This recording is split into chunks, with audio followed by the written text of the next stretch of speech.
লেখক দেবাশিস জানার রহস্য উদ্ঘাটন। হ্যালো স্যার, কাজ হয়েছে। টাকাটা? কিসের টাকা? পুরো কাজ হয়নি। সরি স্যার, মুখটা দেখে মায়া লাগছিল। আগেই তো বলেছিলাম মুখ দেখে নয়, মুখ ঢেকে মারতে। যাকগে, এখন 20,000 দিচ্ছি, কাজটা হয়ে গেলে বাকিটা দেব। কিন্তু কথা তো 50-এর হয়েছিল। অন্তত অর্ধেক দিন। বেশি বকলে ওটাও পাবি না। মণিকাঞ্চন বাবুর পুত্রবধূকে কে বা কারা যেন ছুরির আঘাতে রক্তাক্ত করে প্রায় অর্ধমৃত করেছে।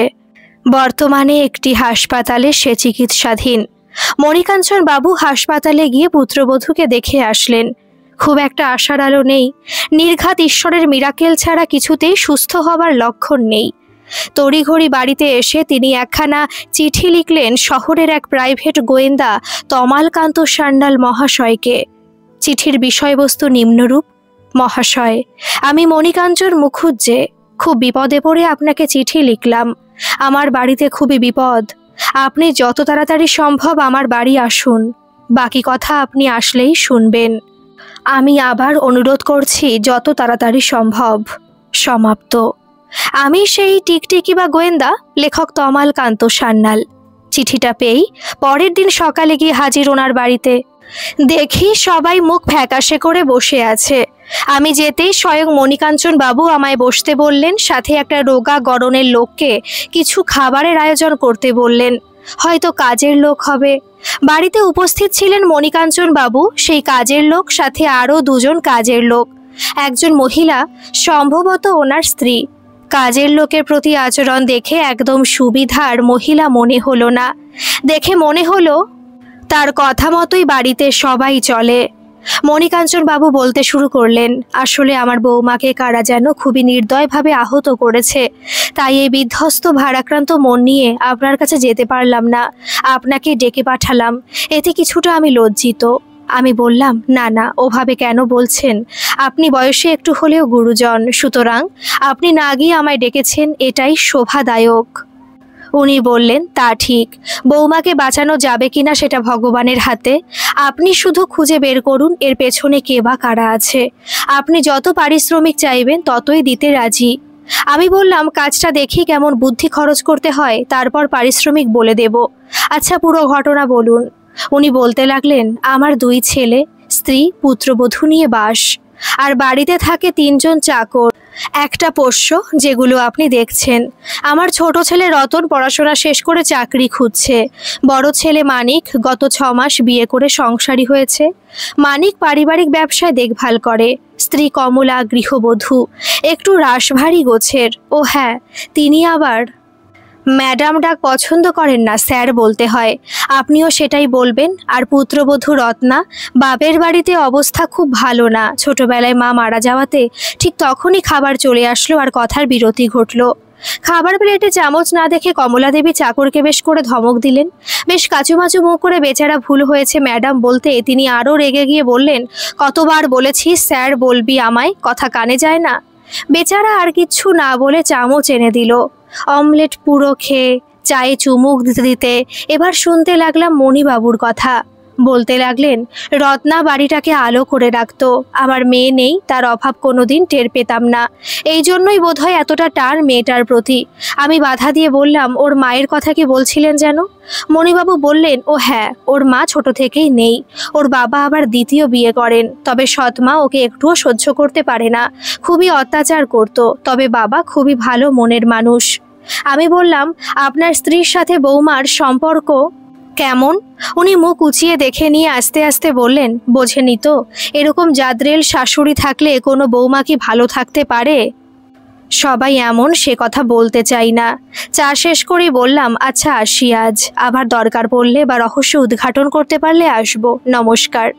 বাড়িতে এসে সন্দেহ ব্যক্তিদের তালিকা তৈরি করলাম। রত্নার মা, শ্বশুর, শাশুড়ি, স্বামী, দেওর। রত্নার বাবার কথা বাদই দিলাম। যা শুনলাম তাতে সন্দেহের কিছু মনে হলো না। আর বাড়ির কাজের লোকগুলো আপাতত বাদ দিলাম। এখন কিছু প্রশ্ন জানতে হবে। 1, রত্নার কোনো প্রেমিক ছিল কিনা? 2, ওর সাথে স্বামী এবং দেওরের সম্পর্ক কেমন? ওর বাপের বাড়ি গেলেও কিছু পাওয়া যেতে পারে। পরের দিন মণিবাবুর কাছে রত্নার বাবার বাড়ির ঠিকানা নিয়ে বাড়ি থেকে বেরোতেই দেখলাম দুটো চাকর কি যেন করছিল। আমায় দেখে থতমত খেয়ে গেল।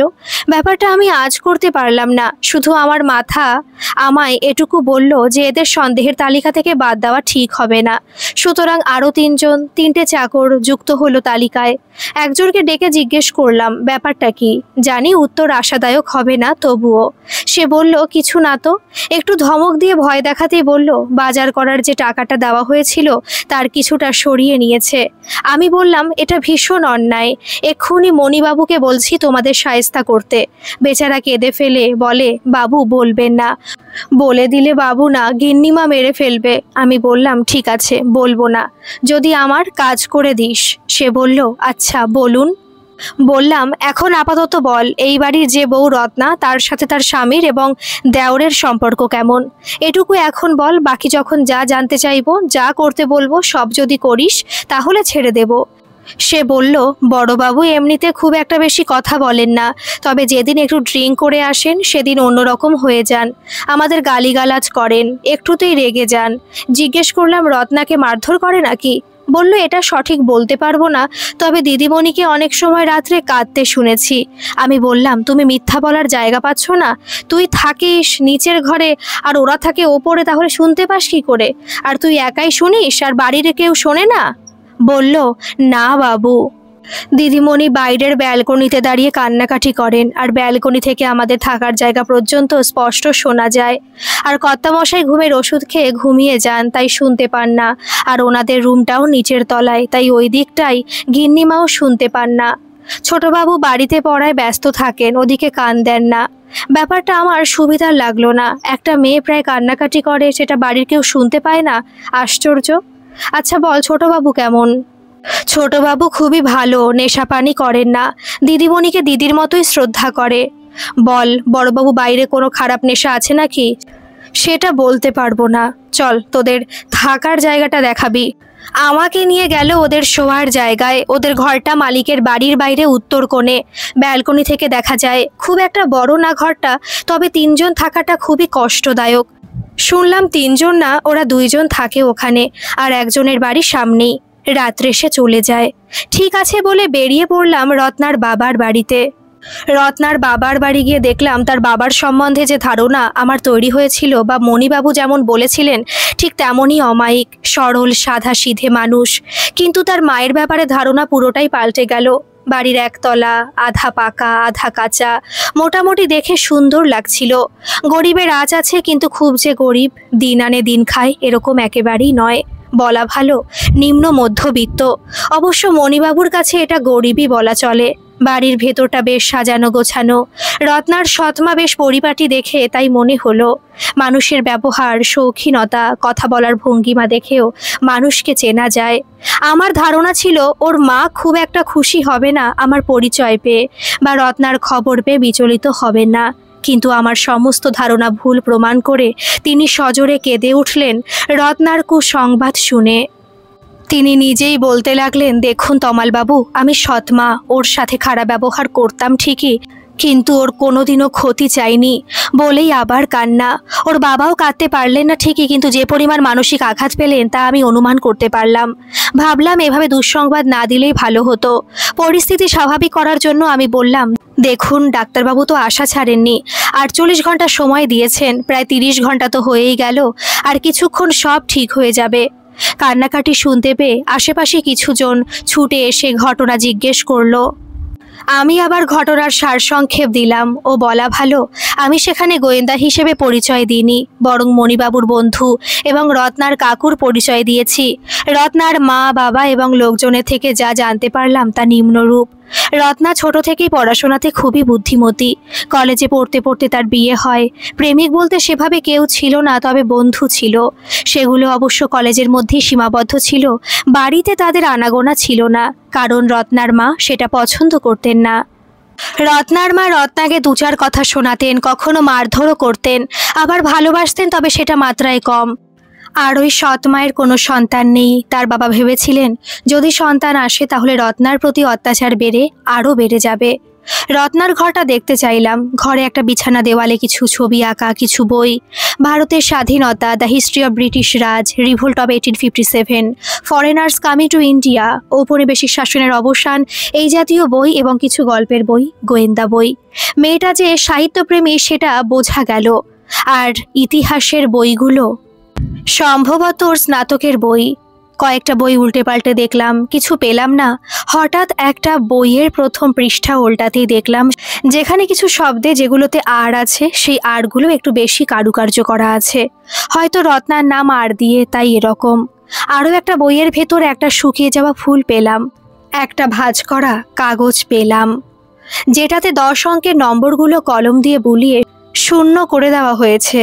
সুতরাং সেটা 9 থাকলেও 0, 6 থাকলেও 0 করা হয়েছে। ঠিক করে বোঝার উপায় নেই সেটা কত নম্বর।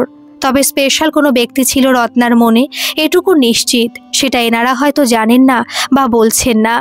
আর এক জায়গায় দেখলাম লেখা আছে ANRAT। এর অর্থ বুঝলাম না। এটা কি কোনো সাংকেতিক শব্দ নাকি গ্রামেটিক্যাল ভুল? কারণ RAT এর আগে তো AN হয় না। যদি সেই ভেবেই লিখে থাকে তাহলে মেয়েটা ইংরেজিতে বড্ড কাঁচা। এই ভেবে মনটা খারাপ হয়ে গেল। সমস্যা সমাধান তো দূরের কথা, সমাধানের শটাও পেলাম না এখানে এসে। তবে সন্দেহের তালিকাটা একটু পরিবর্তন হলো। যেমন তালিকার একদম শীর্ষে স্থান দিলাম রত্নার স্বামী, শাশুড়ি, মা, বলা ভালো সৎ মা। তারপর যাদের রাখলাম চাকর 3 জন, বিশেষ করে যে রাত্রে বাড়ি ফিরে যায়, দেওর, শ্বশুর আর স্পেশাল মানুষ। বাবাকে এখনো বাদের দিকেই রাখলাম। রত্নার বন্ধুদের সাথে যদি দেখা করা যেত তাহলে কিছুটা জানা যেত। তাদের ঠিকানা জিজ্ঞেস করলে যদি রত্নার মা বাবা কিছু মনে করেন, কারণ এখানে তো আর আমি গোয়েন্দার পরিচয় দিইনি, যা হবে হোক, একবার জিজ্ঞেস করেই দেখি। আচ্ছা, রত্নার বন্ধু ছিল তো? না মানে কলেজে পড়তো, সেই হিসেবে তো থাকতেই পারে। বন্ধু না থাকলেও নিদেন পক্ষে কলেজে তো কারোর সাথে কথা হতো, তাই এরকম কেউ কি ছিল বা আছে? রত্নার মা বলল, হ্যাঁ ছিল, অনেক বন্ধুই। এখানে মানে এই বাড়িতে আসেনি তারা কেউ? রত্না অনেকবার আনতে চেয়েছিল, কিন্তু আমি বারণ করেছি। আমার ভয়ই আনার সাহস পেত না। মনে মনে ভাবলাম কোনো ছেলে বন্ধু ছিল কিনা জিজ্ঞেস করাটা ঠিক হবে না, তার থেকে ভালো কোনো বন্ধুর থেকে জেনে নেব। রত্নার বিয়েতে কোনো বন্ধু আসেনি? এসেছিল 2 জন। তাহলে তো ওরা সম্ভবত রত্নার বেস্ট ফ্রেন্ড। মনে হয় ওরা রত্নার খবরটা পায়নি। না, মনে হয় আমাদের সাথে তো তাদের সেভাবে যোগাযোগ নেই। কে যেন বলেছিল মন থেকে কিছু চাইলে তা পাওয়া যায়। একদম সত্য প্রবাদ বাক্য। এই সুযোগ একদম হাতছাড়া করা যাবে না। তড়িঘড়ি বললাম, তাহলে ওদের ঠিকানা দিন, আমি নিজে গিয়ে জানিয়ে আসছি। উনি মুখের দিকে তাকালেন, তারপর যেন কিছুটা সন্দেহ করলেন। বললেন, আপনি ঠিক মণিবাবুর বন্ধু তো? আমি বললাম, অবশ্যই। বিশ্বাস না হলে মণিবাবুকে জিজ্ঞেস করে নেবেন। আসলে এই দিকে কাজের সূত্রে যাচ্ছিলাম, তাই মণিবাবু আপনাদের খবরটা জানিয়ে দিতে বললেন। উনি ফোনে পাচ্ছিলেন না আপনাকে, তাই। শুনে একটু মনে আশ্বস্ত হলেন, তারপর ঠিকানাটা দিয়ে দিলেন। আমি বিদায় জানিয়ে চললাম ঠিকানা নিয়ে অন্বেষণে। 2টো ঠিকানার মধ্যে প্রথম ঠিকানায় নতুন বাসিন্দা এসেছে, যে রত্নার বন্ধু কোনো কালেই ছিল না। এই ঠিকানায় রত্নার যে বন্ধু থাকতো সে ভাড়ায় থাকতো অনেকদিন আগেই, সে চলে গেছে। তার পরিবর্তে অন্য কোনো ভাড়াটিয়া এসেছে। অগত্যা দ্বিতীয় ঠিকানায় ভরসা। যদি এটাও ওরকম হয় তাহলে খালি হাতে ফেরত যাওয়া ছাড়া আর উপায় নেই। দ্বিতীয় ঠিকানায় বন্ধুর খোঁজ পেলাম ঠিকই, কিন্তু রত্নার প্রেমিকের ব্যাপারে কিছুই জানতে পারলাম না। শুধু এইটুকু জানলাম যে কেউ ছিল একজন, সে ছিল রত্নার সিনিয়র। তার নাম জানা নেই, কোনো ঠিকানাও জানা নেই। রত্না এই ব্যাপারে পুরোটাই আড়ালে রেখেছিল। বাকি বন্ধুদের ঠিকানা জানতে চাওয়ায় সে বলল সেভাবে কারোর সাথে যোগাযোগ নেই। অনেকে বিয়ে করে বিদেশে সেটেল হয়ে গেছে। বলা ভালো, এখানেও আমি রত্নার কাকুর পরিচয় দিয়েছি। কোনো কিছুর সূত্র না পেয়ে খালি হাতেই ফিরে আসতে হলো। কয়েকদিন কিছু ব্যক্তিগত কাজের চাপে এটা নিয়ে ভাবার আর সময় পেলাম না। তার মাঝে আবার নতুন একটা কেস হাতে এলো। তার গল্প অন্য একদিন বলবো। যদি তার সমাধানের গল্প আপনারা পড়তে আগ্রহী হন তাহলে জানাবেন, আমি অবশ্যই বলবো। বেশ কিছুদিন পর একটা সুসংবাদ পেলাম যে রত্না একটু সুস্থ হয়েছে, মোটামুটি কথা বলছে। এখন ছাড়া পেয়ে বাড়িতেই তার সেবা চলছে। ভাবলাম একবার রত্নার কাছে গিয়ে জিজ্ঞেস করি, যদি ক্লু কিছু পাওয়া যায়। পরদিন আমার কিছু অসম্পূর্ণ কাজ সম্পূর্ণ করে বিকেলে টিফিনটা মণিবাবুর বাড়ি গিয়ে করব ঠিক করলাম। যেতেই দরজা খুলে দিল 2 নম্বর চাকর, মানে ওই বাড়িতে যারা থাকে তাদের মধ্যে যার সাথে আমার কথা হয়েছিল সে না, অন্যজন। আশা করি আপনারা বুঝে নিয়েছেন। এর বয়স আনুমানিক 30 হবে। দরজা খুলে জিজ্ঞেস করলো কাকে চাই। আমি পরিচয় দিতেই বলল, কর্তাবাবু বাড়িতেই আছেন, আসুন। ঘরে ঢুকে দেখি মণিবাবু টিফিন করতে শুরু করবেন। দেখেই কিছুটা নিরাশ হলাম। ভাবলাম আমার আর টিফিনটা করা হলো না। মুখটা বিষণ্ণ করে বললাম, মণিবাবু খাবেন নাকি? আচ্ছা খেয়ে নিন, তারপর কথা হবে। মণিবাবু বললেন, আপনিও আসুন, একসাথে টিফিন করা যাক। সৌজন্যতার খাতিরে বললাম, না না, আপনি খেয়ে নিন, আমি ঠিক আছি। কি আশ্চর্য, মণিবাবু আর কিছু না বলেই খেতে বসে গেলেন। অনেক হয়েছে। এবার লজ্জা ছেড়ে বললাম, এতই যখন জোরাজোরি করছেন তবে বসেই পড়ি আপনার সাথে। মণিবাবু মুচকি হেসে চাকরকে আর একটা প্লেটে খাবার আনতে আদেশ দিলেন। খেতে খেতে বললাম, রত্নার বাবার কাছে গিয়েছিলাম, রত্নার খবর দিলাম। উনি বললেন, ওর বাবা মা এসেছিলেন, বলেছেন সব। আমি জিজ্ঞেস করলাম, রত্না কি কথা বলতে পারছে এখন? পুরোপুরি না, তবে কিছুটা বলতে পারছে। ওর সাথে কথা বলা যাবে? ওর সাথে একটু কথা বলা দরকার, না হলে কিছুই পাওয়া যাচ্ছে না। হ্যাঁ, নিচের ঘরেই আছে, এখন যান, বলুন। খাবার শেষ করে রত্নার ঘরে গেলাম। রত্না এখন নিচের ঘরেই থাকে। পাশে বসে আছে শুধু রত্নার দেওর রতন। আমি ভেতরে যেতেই তারা কিছুটা চমকে উঠল। কি যেন কথা হচ্ছিল তাদের মধ্যে। আমি যেতেই তাতে বাধা পড়ল। শুধু বাধা পড়ল তা নয়, আমাকে কিছু যেন আড়াল করতে চাইল। তারপর দেখলাম রতন চামচে করে কিছু খাইয়ে দিচ্ছে। একটু বেশি যত্ন করছে মনে হলো। যেটা মানিক মানে রত্নার স্বামীর করার কথা, সেটা রতন করছে। হতেই পারে, দিদির মতন দেখে যখন, তখন একটু যত্নশীল হতেই পারে। এই নিয়ে আমি আর মাথা ঘামালাম না। সরাসরি আমার উদ্দেশ্য সফল করার লক্ষ্যে এগোতে লাগলাম। রত্নাকে আমি কে, কি জন্য এসেছি সবটাই বলার পর জিজ্ঞেস করলাম, তুমি কাউকে সন্দেহ করছো? রত্না মাথা নাড়ল, যার অর্থ না। একজন ছিল না বেশি লোক? 5 জন। কাউকে চিনতে পেরেছ? না, সবার মুখোশ ছিল। যখন ছুরিটা নিয়ে আঘাত করতে এসেছিল তখন তার মুখোশটা একটু টেনে শুধু মুখটা দেখলাম যে গোঁফ আছে, পুরো মুখোশ খুলতে পারিনি। আচ্ছা ঠিক আছে, তুমি আরাম করো। আর রতনকে বললাম, বৌদির খেয়াল রাখো। অবশ্য ভালোই রাখছো, সেটা দেখতেই পাচ্ছি। রতন যেন একটু রেগে গিয়ে বিরক্ত হলো, শুধু বলল, আমি বেরিয়ে আস্তে আস্তে চিন্তা করলাম, এ তো গোঁফ দিয়ে যায় চেনার মতো হয়ে গেল। গোঁফ দিয়ে কিভাবে চিনব? এই বাড়িতে গোঁফ আছে বলতে মণিবাবু এবং রত্নার স্বামী দুজনেরই আছে, চাকরদের আছে, শুধু নেই বলতে ওর দেওর রতনের। গোঁফ দিয়ে চেনা মুশকিল। এই দিক দিয়ে রতনকে বাদ দিলেও কিন্তু রত্নাকে আহত অবস্থায় রতনই আগে দেখেছে। সুতরাং রতনকে সন্দেহ থেকে সরানো যাবে না। আবার এখন এতটা যত্ন করছে, কিছু বুঝতে পারছি না, মাথায় আসছে না, কোনো রাস্তাই পাচ্ছি না। ঘর থেকে বেরিয়ে মণিবাবুকে বললাম, রত্নার ওপরের ঘরটা মানে আগে যে ঘরে থাকতো সেটা দেখতে চাই। উনি চাকরকে ডেকে আমাকে সাথে নিয়ে যেতে বললেন। ঘরটা ঢুকে বাদিকে একটা কম্পিউটার রাখা, তার পাশে একটা টেবিলে কিছু বই। বইগুলো খুলে দেখলাম সেই এক জিনিস, আরের কারুকার্য। একটা কাচের পাত্রে কিছুটা জল দিয়ে একটা গোলাপ ফুল রাখা, আর তাতে লেখা আর। এই কেসের সব থেকে বড় সমস্যা হলো যে এই কেসের যে ভিকটিম তার নাম আর দিয়ে শুরু, যার জন্য এই আরের ব্যাপারটা ঠিক বুঝতে পারছি না। এটা রত্নার আর নাকি অন্য কারোর? হতে পারে এটা রত্নার স্বামী দিয়েছে তাই আর লেখা, আর মানে রত্না, বা যে দিয়েছে তার নাম আর দিয়ে শুরু। একটা কোণে দেখলাম একটা বিয়ের কার্ড। কার্ডটা নিয়ে দেখলাম ওপরে মণিবাবুর নাম লেখা। কার্ডটা কোনো বিজয় শ্রীবাস্তবের বিয়ের আমন্ত্রণ পত্র। একটা বিছানা, বিছানার পাশে একটা ছোট টেবিল রাখা। চাকরটা একটু ঝুঁকে দেখে বলল, ইস, বিছানার তলাটা কি নোংরা হয়েছে। দিদিমণি অসুস্থ হবার পর থেকে তলাটা মনে হয় পরিষ্কার করা হয়নি। আমিও ঝুঁকে দেখলাম, সত্যি তাই, একটা কি যেন পড়ে রয়েছে। সেটা হাতে তুলেই বুঝলাম মণিবাবু কি পরিমাণ অভিজাত শ্রেণীর মানুষ। জিনিসটা ছিল খাওয়া একটা সিগারেট। একটুই খাওয়া হয়েছে, প্রায় 80%। খাওয়া হয়নি, গোটাই আছে। ট্রেজারের কোম্পানির সিগারেট, যার দাম ভারতীয় বাজারে 4000 থেকে 4500 টাকা প্রতি কুড়িটিতে। আর তেমন কিছু পেলাম না, বেরিয়ে আসলাম। মণিবাবুকে শুভরাত্রি জানিয়ে বিদায় নিলাম। যেতেই পথে পূর্বে পরিচিত চাকরটির সাথে দেখা হলো। আমাকে দেখে যেন ভয় পেয়ে চমকে উঠল, অন্তত মুখ চোখ দেখে তাই মনে হলো। আমি একটু ধমক দিয়ে বললাম, আমাকে দেখে ভয় পাওয়ার কি হলো? উল্টে তোকে দেখে আমার ভয় পাবার কথা, যা চেহারা, হতভাগা একটা। আচ্ছা বাদ দে, কোথায় গিয়েছিলি? ওষুধ আনতে। আনতে না কিনতে? কিনতে। তাহলে কথাও ঠিক মতো বলতে পারিস না। কার ওষুধ? গিন্নিমার। তুই নিয়ে আসিস? না। তাহলে? রোজ গোপালদা নিয়ে আসে। তাহলে আজ তুই আনলি? গোপালদা আজ নেই তাই। বুঝলাম যে রাত্রে ওদের সাথে থাকে না, বাড়ি যায়, তার নাম গোপাল। বললাম, কথাগুলো কি একসাথে বলা যায় না? অপদার্থ একটা। তাহলে গোপালের বাড়ি কাছেই? হ্যাঁ, ওই 2 কিলোমিটারের মধ্যেই। গোপাল কবে থেকে কাজ করে? তা প্রায় 15 বছর। গিন্নিমার বেশ খাস লোক।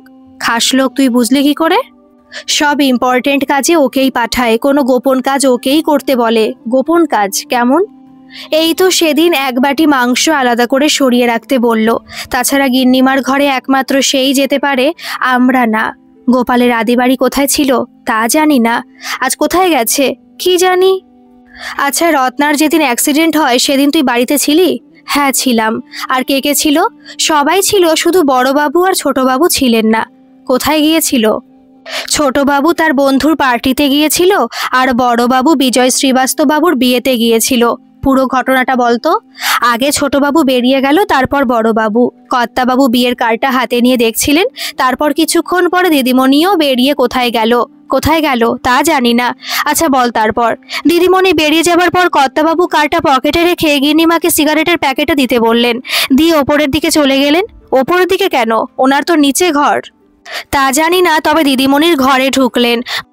ঘরে ঢোকা 10-15 মিনিটের মধ্যে গিন্নিমা খবর দিলেন দিদিমণিকে কারা যেন মেরেছে। শুনে কর্তাবাবু ছুটে ঘর থেকে বেরিয়ে এলেন। এসেই পকেটে ফোনটা খুঁজলেন। না পেতেই আবার ঘরে ঢুকে ফোনটা নিয়ে নিচে আসলেন, কিন্তু কার্ডটা পেলেন না। ওই অবস্থায় ছুটলেন হাসপাতালে। কে খবরটা দিল দিদিমণি আহত বলে? ছোটবাবু? এই তো বললি ছোটবাবু বাড়িতে ছিল না, তাহলে কোথা থেকে আসলো? তা জানি না।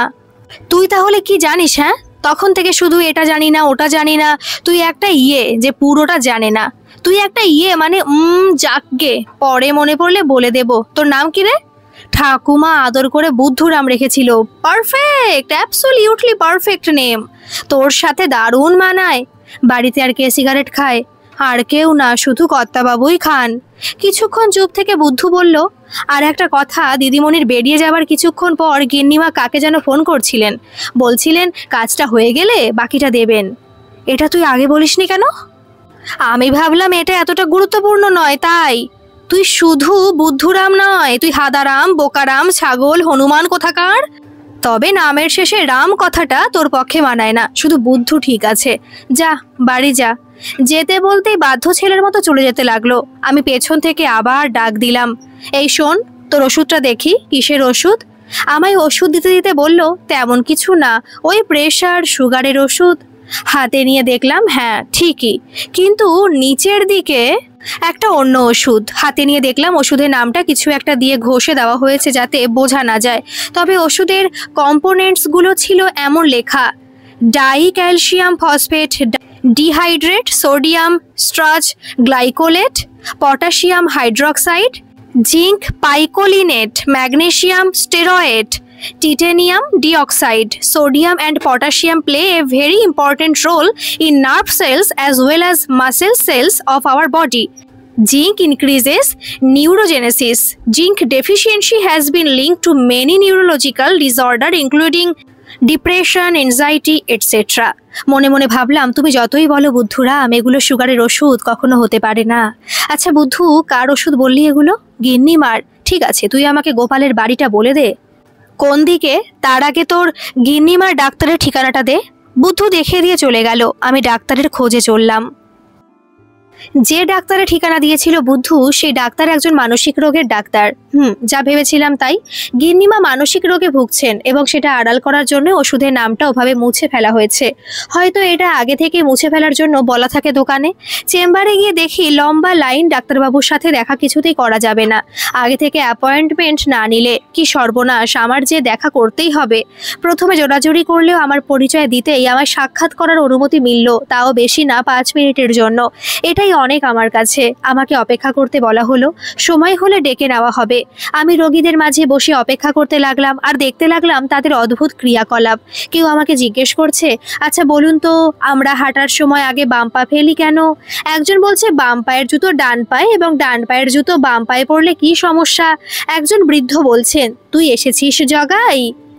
কোথায় ছিলি বাপ? তোকে না পেয়ে সব সম্পত্তি তোর ভাইয়ের নামে করে দিয়েছি।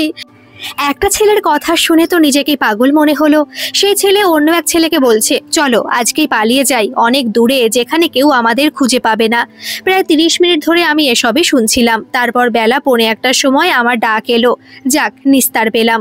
ভেতরে গিয়ে দেখি ডাক্তার লাঞ্চ করছেন। হায় ভগবান, এই খাবার সময় রোগী দেখতে পারবেন না বলে আমায় সময় দিয়েছেন। বড্ড অভাগা লাগলো নিজেকে। যাক, সময় তো দিয়েছে। ভেতরে ঢুকেই বললেন বসুন। আমি বললাম নমস্কার, আমি তমাল সান্যাল, একজন প্রাইভেট ডিটেকটিভ। নমস্কার, আপনার নাম শুনেছি। বলুন কি জন্য এখানে এসেছেন? শুনে বেশ আনন্দ পেলাম। বললাম কমলা দেবী মানে কমলা মুখার্জি আপনার পেশেন্ট তো? হ্যাঁ, আজ প্রায় 3 বছর আমার কাছে ট্রিটমেন্ট নিচ্ছেন। ওনার ঠিক সমস্যা কি? উনি তরকারিটা মুখে নিয়ে বললেন ওহো, একদমই লবণ নেই। তারপর আবার আমার দিকে তাকে জিজ্ঞেস করলেন আপনি যেন কি বলছিলেন? ওনার সমস্যাটা? ও হ্যাঁ, ওনার সমস্যা খুবই ভয়ানক। উনি মনে করেন উনিই সব। নিজের সমগোত্রীয় ছাড়া কাউকে মানুষ বলে মনে করেন না, কারোর সাথে মিশতে পছন্দ করেন না। আর মানসিক রোগীদের সব থেকে বড় ট্রিটমেন্ট হলো নিজেকে কন্ট্রোল করা। কোনো মেডিসিন এতে কাজ করে না। উনি যদি নিজের থেকে সমস্যাগুলো বুঝতে পারতেন তাহলে উনি নিজেই সমাধান করতে পারতেন, আমার দরকার পড়তো না। কিন্তু সেটা না করে উনি আরও বেশি অসুস্থ হয়ে পড়ছেন আস্তে আস্তে। এটা কি বাড়ির কেউ জানে? না মনে হয়, কারণ উনি একাই আসেন এখানে। সময় দেওয়ার জন্য ধন্যবাদ, আসি। বিদায় নিয়ে দুপুরটা বাড়িতে কাটিয়ে বিকেলে চললাম গোপালের বাড়িতে। গোপালের বাড়ি গিয়ে তো আমার চক্ষু চড়ক গাছ। গোপালের বাড়িটা দেখে আমার একটা কথাই মনে আসছিল যে সত্যি গোপাল গিন্নিমার বেশ খাস লোক। কারণ দৈনিক 500 টাকা পারিশ্রমিক পাওয়া কোনো দিনমজুরের পক্ষে এমন বাড়ি করা সম্ভব না। সুতরাং খাস তো বোঝাই যাচ্ছে। গোপালের বাড়িতে উপার্জনের এক এবং একমাত্র সদস্য হলো গোপাল। তার এক ছেলে, বয়স প্রায় 15 বছর, আর স্ত্রী গৃহবধূ। 3টে রুম, 11 ফুট বাই 12 ফুট প্রায়, একটা কিচেন, একটা বাথরুম। সব থেকে আশ্চর্য সেটা হলো চাকরের বাড়িতে চাকর, তাও একটা না দুটো। বাড়ির কর্ত্রী আমায় জানালো গোপাল বাড়ি নেই। গিন্নিমা এক জায়গায় পাঠিয়েছেন, সেখানেই গেছে। কোথায় গেছে জানতে চাওয়াতে সে ঠিকানা দিয়ে জানালো গোপাল যেন না জানতে পারে। আমি ঠিক আছে বলে বেরিয়ে পড়লাম। অনেক খুঁজে একে ওকে জিজ্ঞেস করে পৌঁছালাম সেই জায়গায় যেখানে গোপাল কিছুক্ষণ আগে পরিদর্শন করে গেছে। এটা ছিল ভাড়াটে গুন্ডাদের আস্তানা। বলা হয়নি আমি এখানে নিরস্ত্র এসেছিলাম, কারণ আমি তো আর এখানে আসবো বলে বেরোইনি। আমি এসেছিলাম গোপালের কাছে। যাক, কিছুটা ভয় নিয়ে ভেতরে গেলাম। ভেতরে যেতেই একটা পালোয়ান মতো লোক এসে ভারী গলায় জিজ্ঞেস করলো কি চাই। আমি বললাম গোপালের খোঁজে এসেছিলাম। ভেতর থেকে একজন বলল ভেতরে আসতে বলো। ভেতরে কি তাদের চেহারা দেখে মনে হলো নিরস্ত্র হলেও এদের সাথে আমি লড়তে পারবো। জিতবো কিনা জানি না, তবে অল্পতেই হেরে যাব না এটুকু নিশ্চিত। একটু আশ্বস্ত হলাম। একটু গলায় জোর এনে বললাম গোপাল কোথায়? সে বলল জানি না, অনেকক্ষণ আগে চলে গেছে। গোপালকে গিয়ে বলবে বাকি টাকাটা যেন দিয়ে দেয়। যা করেছি এর বেশি আর কাজ করতে পারবো না। যদি টাকা না পাই তাহলে গোপালকে তুলে নিয়ে আসবো, বলে দিও ওকে। আমার বুঝতে বাকি রইল না কোন কাজের কথা বলছে, কিন্তু পুরোটা জানতে হবে আমাকে। সেটা কিভাবে? হঠাৎই দেখলাম আমার পেছনে একজন আমার মাথায় তাক করে বন্দুক ধরে আছে। বন্দুকটা পেছন দিক দিয়ে ধরে এক টান দিলাম। বেচারা আমার কাঁধে হুমড়ি খেয়ে পড়ে গেল। হাত দুটোকে আরও সামনে টেনে তার নিজের গলার দিকে দুটো হাত পেঁচিয়ে ধরলাম, একটা হাতে, আর অন্য হাতে মাথায় ঠেকালাম বন্দুক। সবাই যেন লাফিয়ে উঠলো এটা দেখে। আমি বললাম কেউ এক পা এগোলে এর মাথায় গুলি চলবে। দলের সর্দার সবাইকে শান্ত হতে বলল। তারপর আমি জিজ্ঞেস করলাম কিসের টাকা, কি কাজ? কিছুক্ষণ চুপ থাকলো সবাই। আমি আবার বললাম না বললে কিন্তু সত্যি গুলি চলবে। এই বলে ওপরের দিকে একটা ফায়ার করলাম। হয়তো ওরা এটা একদমই আশা করেনি। তড়িঘড়ি করে সর্দার বলল বলছি আসলে গোপাল একদিন একজনের ছবি নিয়ে এসে বলে একে মারতে হবে, বিনিময়ে 40,000 টাকা দেবে। আমি 60,000 বলি। অনেক দফারফা করে 50,000-এর ডিল হয়। আমি বললাম দেখি কার ছবি। ছবিটা না দেখে বুঝেছিলাম, তবুও দেখলাম মণিবাবুর বড় বৌমা রত্নার ছবি। আমি জিজ্ঞেস করলাম একে একেবারে প্রাণে মারতে বলেছিলে? সে বলল হ্যাঁ, তবে প্রাণে মারিনি। বললাম কে বলেছিল? আর বলেছিল তো মারিসনি কেন? কে বলেছিল বলতে পারবো না, কারণ তাকে কোনোদিন সামনাসামনি দেখিনি, শুধু ফোনে কথা হয়েছে। উনি বলার পর ওই দিনই আর একটা কল আসে যেটাতে বলে ওকে প্রাণে না মেরে হাত পা ভেঙে দিতে, তাহলে 30,000 দেবে। তারপর যে ছবিটা পাঠায় একই ছবি, মানে একজনকে মারতে দুজন অফার করছে। ভাবলাম দুজনের অফারটাই নিই, না মেরে শুধু আহত করি, পরে বলে দেব মুখটা দেখে মায়া হচ্ছিল তাই মারতে পারিনি, তাহলে দুজনের কাছ থেকে টাকাটা পাওয়া যাবে। কিন্তু কাজটা করার আগে মেয়েটা মুখোশটা এমনভাবে টানছিল যে ওকে ছুরি চালানো ছাড়া কিছু উপায় ছিল না। ছুরিটা ঠিক জায়গা চালানোর আগেই একটা ছোকরা কোথা থেকে এসে পুরো প্ল্যানটা ভেস্তে দিল। এদিকে গিন্নিমাও পুরো টাকাটা দিল না, পুরো কাজ হয়নি বলে, আর সেই বাবুও দিল না। উল্টে বলে তার কাজ তো ছিল হাত পা ভাঙা, সেটা হয়নি বলে কোনো টাকা দেবে না। আমি শুধু বলে লোকটাকে ছেড়ে দিলাম, যেন হাঁপ ছেড়ে বাঁচলো। সর্দার ভয় পেয়ে জিজ্ঞেস করলো, আপনি কি পুলিশের লোক? আমরা খুন করিনি স্যার, আমাদের ছেড়ে দিন। আমি বেশ ভারী গলায় বললাম, পুলিশ না, তবে পুলিশের মতো। তোকে যখন ডাকবো তখনই আসবি, তাহলে ভেবে দেখবো ছাড়া যায় কি না। মাথা নেড়ে ঠিক আছে বলল। আমি চলে যাব সেই সময় ডেকে বলল, স্যার ওনাকে সামনাসামনি দেখিনি ঠিকই, কিন্তু উনি একজন মহিলা, আর ওনাকে ম্যাডাম না বলে স্যার ডাকতে বলেছিল আমাদের। আর দ্বিতীয় কল, ওটা একটা পুরুষ কণ্ঠ ছিল। ঠিক আছে, যখন যেখানে ডাকবো আসবি। মণিবাবুকে কল করে বললাম সকলকে বাড়িতে থাকতে, আমি একটু পরেই আসছি। যথারীতি একটু পরেই আমি পৌঁছে গেলাম ওনাদের বাড়ি। সকলেই বেশ উৎকণ্ঠার সাথে আছে মনে হলো। বলা ভালো বাড়ির সকলেই, এমনকি রত্নাও উপস্থিত ছিল, যদিও সে এখন আগের থেকে অনেকটাই স্বাভাবিক। আমি যেতেই মণিবাবু তো রীতিমতো ছুটে আসলেন আমার কাছে, বললেন, পেয়েছেন পেয়েছেন, কে ছিল বলুন। আমি বললাম, বলছি, দাঁড়ান একটু, একজনকে ডাকতে পারি কি এখানে? মণিবাবু বললেন, কাকে? বললাম, আছে একজন যাকে এই বাড়ির অনেকেই চেনেন, তবে তার গলার আওয়াজ শুনেছেন, চোখে বোধ করি দেখেননি। ডাকুন ডাকুন, আপনার যাকে ইচ্ছে হয় ডাকুন, কোনো অসুবিধা নেই। মণিবাবু অনুমতি দিতেই মস্তানদের নেতাকে ডেকে আনলাম, যদিও কারোরই মুখের ভঙ্গিমাতে কোনো পরিবর্তন দেখলাম না, কারণ এর সাথে তো এই বাড়ির কারোর মুখোমুখি আলাপ হয়নি। সরাসরি যোগাযোগ হয়েছে গোপালের, আর বাকিরা তো ফোনে আলাপ সেরেছেন। নেতাকে জিজ্ঞেস করলাম, এনাদের চিনিস? সে মাথা নেড়ে জানান দিল চেনে না। তারপর গোপালকে দেখিয়ে বললাম, চিনিস? মাথা নেড়ে জানালো যে হ্যাঁ, তাকে চেনে। আমি জিজ্ঞেস করলাম, কিভাবে চিনিস? সে আমাকে যেটা বলেছিল যে রত্নার ছবি দেখিয়ে টাকার বিনিময় মারতে, পুরোটাই স্বীকার করলো। এবার কমলা দেবীকে জিজ্ঞেস করলাম, কথাগুলো কি সত্যি? উনি যেন ভাবতেই পারেননি এমন প্রশ্ন করব।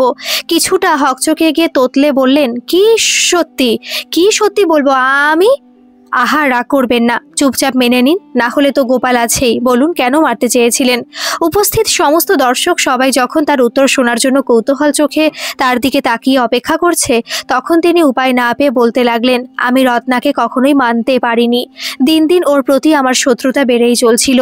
ওকে দেখলে যেন রাগে ফেটে পড়তাম। যেটাই করতো তাতেই পছন্দ হতো না আমার। এমনটা নয় যে ও আমার সাথে খারাপ ব্যবহার করত, তবুও কেন জানি না আমার এমন মনে হতো। শেষটায় অসহ্য হয়ে উঠল। আমি মনে করলাম, এ থাকলে আমি আরও শেষ হয়ে যাব দিনের পর দিন, ভেতরে ভেতরে যন্ত্রণা পেয়ে মারাই যাব। এর থেকে ভালো ওকেই সরিয়ে দিই। গোপালকে ডেকে বললাম, তার কোনো চেনা গুন্ডা আছে কিনা, ওকে দিয়ে সব করাতাম।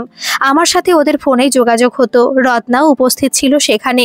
দেখলাম তার চোখে জল, এটাই স্বাভাবিক। আমি রত্নার উদ্দেশ্যে বললাম, রত্না, তোমার কান্না করাটা স্বাভাবিক, কিন্তু একটা মানসিক অসুস্থ মানুষের জন্য কাঁদা কি ঠিক? এই প্রশ্নটা যেন শান্ত পরিবেশে বোমার কাজ করলো। কেউ কিছু বলার আগে কমলাদেবী বললেন, হ্যাঁ আমি অসুস্থ। সমানে সমানে চলতে গিয়ে কখন যে সেটা অভ্যেস হয়ে গেছে বুঝতেই পারিনি। সেই অভ্যেস কাটাতে না পেরেই আমার আভিজাত্যের দিক দিয়ে যারা সমতুল্য নয় তাদের ঘৃণা করতে শুরু করেছি, যেটা আমাকে দিন দিন আরও অসুস্থ করে ফেলেছে। এগুলো বলার পর কিছুক্ষণ সবাই চুপ হয়ে গেল। আমি তারপর জিজ্ঞেস করলাম, পছন্দ করতেন না কেন? আমি যতদূর জানি আপনার বড় ছেলের সাথে রত্নার বিয়েটা আপনারা দেখেই দিয়েছেন, আর সেখানে আপনার মতামতটাও নেওয়া হয়েছে নিশ্চয়ই। তাহলে? উনি যেন ফোঁস করে উঠলেন, বললেন, কখনো না, আমি এই বিয়ে কখনো মানিনি, আজও না। পরিস্থিতি এরকম কাজ করতে বাধ্য করেছে। আমি এই চাষার মেয়েকে আমার পুত্রবধূ করতে কখনো রাজি ছিলাম না। সেটা একবার বড় ছেলে মানিকের দিকে, তারপর রত্নার দিকে তাকিয়ে বললেন, সেটা বড় পুত্রবধূ হোক বা। বলেই তিনি থেমে গেলেন। আমি উৎসুক জিজ্ঞেস করলাম, বা? আবার রতনের দিকে তাকিয়ে বললেন, বা সেটা ছোট পুত্রবধূ হোক। এবার আমি চমকে উঠলাম কথাটা শুনে। বললাম, ছোট পুত্রবধূ মানে? উপস্থিত দর্শক বা শ্রোতাদের মধ্যে কোনো রকম বিচলিত হওয়ার লক্ষণ দেখতে পেলাম না। শুধুমাত্র আমি চমকে উঠলাম, আর কারোর কোনো প্রতিক্রিয়া দেখতে পেলাম না। আমি জিজ্ঞেস করলাম, ছোট পুত্রবধূ মানে? কমলাদেবী বলতে লাগলেন, রতন আমার ছোট ছেলে যখন কলেজে পড়তো তখন একটি মেয়ের প্রেমে পড়ে। বাড়ি এসে আমাকে আর বাবাকে তার কথা জানায়। মেয়ের নাম রত্না, যে এখন এই বাড়ির বড় বৌমা। আমি বংশ পরিচয় জানতে চাওয়ায় সে বলে তার বাবা একজন কৃষক। বাবার পরিচয় পেয়েই আমার গা গুলিয়ে উঠল, যেটা আমার অসুস্থতার একটা লক্ষণ। আমি তৎক্ষণাৎ ওকে বারণ করি আর যেন ওর কথা আমার সামনে দ্বিতীয়বার না বলে আর ওর সাথে যেন না মেশে, কিন্তু আমার ছেলে আমার একটা কথাও শোনেনি। এদিকে রত্নার বাবা মা আমাদের বাড়িতে মেয়ের সম্বন্ধ নিয়ে হাজির। আমি যখন দেখলাম দুদিকেই বিপদ, তখন ঠিক করলাম ছোটর সাথে না বড়র সাথে বিয়ে দেব। মানিককে আমি অতটা ভালোবাসতাম না, অতটা রতনকে বাসি। এই বিপদ ঠেকাতে হলে আমাকে একজনকে বলি দিতেই হতো, সেটা বরং মানিকই হোক। সেই মতো রত্নার বাবা মাকে বুঝিয়ে বিয়ের দিনক্ষণ ঠিক করলাম। বিয়েও হলো, কিন্তু তারপরেই অশান্তি শুরু। রতনের সাথে লুকিয়ে দেখা করা যেন দিন দিন বেড়েই যাচ্ছিল। সেদিনও রতনের সাথে দেখা করতে গিয়েছিল। বাড়িতে আমি বারণ করতাম, তাই রতন পার্টিতে যাবার নাম করে। এমন না যে রত্না আমাকে পছন্দ করতো না বা আমার সাথে খারাপ ব্যবহার করত, কিন্তু আমার ওকে একদমই পছন্দ হতো না। হয়তো এটা আমার মানসিক রোগ। তারপর তো ও একদমই অপছন্দ হয়ে উঠলো, বাকিটা তো জানেন। আমার কাছে আস্তে আস্তে সব ছবি পরিষ্কার হলো। আর নামের কারুকার্য NRAT মানে রতন একটু কায়দা করে লেখা। মনে মনে রত্নার তারিফ করলাম। মেয়েটা ইংরেজিতে একদমই কাঁচা না, বেশ ধুরন্ধর। বুদ্ধির প্রশংসা করতে হয়। এবার রত্নাকে বললাম, তুমি কিভাবে এই বিয়েতে মত দিলে? সে বলে, আমাকে জানানো হয়নি। আমাকে বলা হয়েছিল এই বাড়িতে বিয়ে হচ্ছে মনিরঞ্জন সান্যালের ছেলের সাথে। তারপর যখন জানতে পারি তখন সব শেষ। আমার বিয়ে হয়ে গেছে অন্য কারোর সাথে। পুরো ব্যাপারটায় ধোঁয়াশার মধ্যে রাখা হয়েছিল আমার থেকে। বললাম, তুমি তো এভাবে মানিককে ঠকাচ্ছ, তাই নয় কি? কাঁদতে কাঁদতে বলল, আমি বুঝতে পারছি না আমার কি করা উচিত। বেশিরভাগ রাত্রে কেঁদেছি ব্যালকনিতে দাঁড়িয়ে, ভগবানকে ডেকেছি কি করব। যখন বুঝতে পারলাম না, ঠিক তখন আমার মনে হলো আর কাউকে না ঠকিয়ে রতনকে নিয়েই পালিয়ে যাই। কিন্তু কিছু করার আগেই এই বিপত্তি। রতনকে জিজ্ঞেস করলাম, তুমি কিছু বলনি? সে বলল, মা আমাকে বলেছিল ওই মেয়ের সাথে কথা বললে বা দেখা করলে আমার মরা মুখ দেখবি। আমি একদমই অসহায় ছিলাম। শুনে সত্যি খারাপ লাগলো। বুঝলাম না কাকে কি বলবো। কমলা দেবী দোষী না ওনার রোগ বুঝতে পারলাম না। কিছুক্ষণ চুপ থেকে বললাম, এবার মণিবাবু আপনার পালা, আপনি শুরু করুন। বলুন আপনার কি ফন্দি ছিল? মণিবাবু যেন আকাশ থেকে পড়লেন। বললেন, মানে? বললাম, আপনি কেন মারতে চেয়েছিলেন? আমি আপনাকে ঘটনা জানালাম, আমি আপনাকে রহস্য সমাধানের জন্য নিয়োগ করলাম, আর আপনি আমাকে এসব বলছেন? সেটাই তো আমারও প্রশ্ন মণিবাবু। আপনি মারতে চাইলেন অথচ আমাকেও নিয়োগ করলেন। বুঝলাম না ব্যাপারটা। আর রত্না সেদিন বেরিয়ে যাবার পর আপনি ওর ঘরে গিয়েছিলেন, তার প্রমাণ আপনার খাওয়া সিগারেট আর কার্ড। তার মানে কি আমি এসব করেছি? না, একদম না। আমি একবারও বলিনি আপনি মেরেছেন, কিন্তু আপনি মারতে চেয়েছিলেন কেন? আর না বললে তো গোপাল আছেই যে আপনার জন্য লোক ঠিক করে দিয়েছিল। আর আপনি যে মারার জন্য বলেছিলেন তার প্রমাণও আছে। কমলা দেবীর পরে দ্বিতীয় কল আপনি করেছিলেন কি, তাই তো? কিছুক্ষণ চুপ থাকার পর আস্তে আস্তে বলতে শুরু করলেন, আমি করেছিলাম দ্বিতীয় কলটা। আমার ব্যবসাটা হলো চালের রপ্তানি করা। কিছুদিন যদি চাল থেকে যায় সেগুলো প্রায় নষ্ট হয়ে যায়, কিন্তু আমি সেগুলো নতুন চালের সাথে মিশিয়ে বিক্রি করে দিই। এতে ক্রেতা খুব একটা ধরতে পারে না, কিন্তু রত্না এটা জেনে গিয়েছিল। পড়াশোনা জানা মেয়ে, সবটা বুঝতে পেরেছিল। আমার ভয় হচ্ছিল যদিও সবাইকে জানিয়ে দেয়, তাই মারতে চেয়েছিলাম। তবে একবার রত্নার দিকে তাকিয়ে চোখটা ফিরিয়ে নিয়ে আবার বলতে লাগলেন, তবে প্রাণে মারতে নয়, শুধু হাত বা মুখটা বন্ধ করতে চেয়েছিলেন। আর তাই সেদিন ওর ঘরে গিয়েছিলাম ওর ছবি আনতে, কিন্তু আমি যা বলেছিলাম তা করেনি। আমার কাছে টাকা নেওয়ার ব্যাপারে কোনো খবর আসেনি, তাই ভেবেছিলাম এটা হয়তো অন্য কেউ কাজটা করেছে। আর যদি তাকে খুঁজে পাই তাহলে আমার কাজটাও সুবিধা হবে, কারণ দুজনের উদ্দেশ্যই সফল হবে। তাই আপনাকে ডেকেছিলাম। আগে যদি জানতাম আমার স্ত্রী সেই লোক, তাহলে আপনাকে নিয়োগ করতাম না। আমি একটু আশ্চর্য হয়ে জিজ্ঞাসা করলাম, কিন্তু আপনি তো মানুষের সাথে ভালো ব্যবহার করেন, আপনাকে বিশ্বাসও করে মানুষ তাহলে? মণিবাবু চোখের চশমাটা খুলে চশমাটা মুছতে মুছতে বললেন, ব্যবসায়ী লোক ভালো ব্যবহার না করলে ব্যবসা করা যায় না। আর তমালবাবু? তারপর চশমাটা পরে নিয়ে আমার দিকে তাকিয়ে বললেন, মানুষের বিশ্বাস তৈরি করতে না পারলে ভাঙবো কিভাবে বলুন? যাক, আপনার পারিশ্রমিকটা বলুন। আমি মনে মনে ভাবলাম, কমলা দেবী তো অসুস্থ, তাই এমন করেছেন, কিন্তু আপনি পুরোপুরি সুস্থ একটা মানুষ, যাকে বলা যায় জীবন্ত শয়তান। তারপর বললাম, ওকে মারার জন্য যেটা ধার্য করেছেন তার দ্বিগুণ তো হওয়া উচিত, কারণ খুন করতে যেটা লাগে খুনিকে ধরতে তার দ্বিগুণ হওয়া উচিত। মানিকে বললাম, দেখো আমার কাজ আমি করে দিয়েছি। এটা তোমাদের পারিবারিক সমস্যা, আর এখানে আমার মনে হয় তোমাকেই সিদ্ধান্ত নিতে হবে কি করবে। মাকে তার অসুস্থতার জন্য শাস্তি দেবে, নাকি বাবাকে তার নিষ্ঠুরতার জন্য, নাকি স্ত্রীকে তোমাকে ফাঁকি দিয়ে তোমার ভাইয়ের সাথে দেখা করার জন্য, নাকি তোমার ভাইকে সেটা তোমার হাতেই ছেড়ে দিলাম। ভালো থেকো, আসি। মণিবাবু, আসলাম তাহলে। বুদ্ধুকে বললাম, বুদ্ধু, কিছু ক্ষেত্রে বোকা বোকা থাকা ভালো, না হলে বেশি চালাক হলে তো গলায় দড়ি পড়তেই হবে। এই ঘটনার প্রায় 5 দিন পর বুদ্ধু আমার বাড়িতে আসে একটা খাম নিয়ে। বলল, এটা কর্তাবাবু দিয়েছেন। কর্তাবাবুর ব্যবসাটা আর আগের মতো চলছে না। গিন্নিমা সারাদিন একটা ঘরেই থাকেন। দিদিমণি বাবার বাড়ি চলে গেছেন। ছোটবাবু নেশা শুরু করেছেন। বড়বাবু আত্মহত্যা করতে গিয়েছিলেন ট্রেন থেকে ঝাঁপ দিয়ে। খুব আঘাত পেয়েছেন, চলতে পারেন না এখন। আর আমি ওই বাড়িতে কাজ করব না, কথাগুলো যেন মুখস্থ করেই এসেছিল। খুব তাড়াতাড়ি বলেই চলে গেল। আমি তাকিয়ে ওর চলে যাওয়া দেখলাম, ততক্ষণ পর্যন্ত যতক্ষণ না চোখের আড়াল হয়। মনটা ভারী হয়ে গেল। ও যেতে খামটা খুলে দেখলাম আমার পারিশ্রমিকটা আছে। টেবিলে রাখা কাগজ কলমটার দিকে তাকিয়ে ভাবলাম, সবাইকে কৃতকর্মের ফল পেতেই হবে, আজ নয়তো কাল। গাঁটছড়া পর্বের অন্তিম পর্ব আমি খুব তাড়াতাড়ি আপলোড করে দেব। আসলে কিছু সমস্যার জন্য আমি আপলোডটা করতে পারলাম না আজকে। আর এই গল্পটা আপনাদের কেমন লাগলো এটা কিন্তু কমেন্টে জানাবেন। ধন্যবাদ।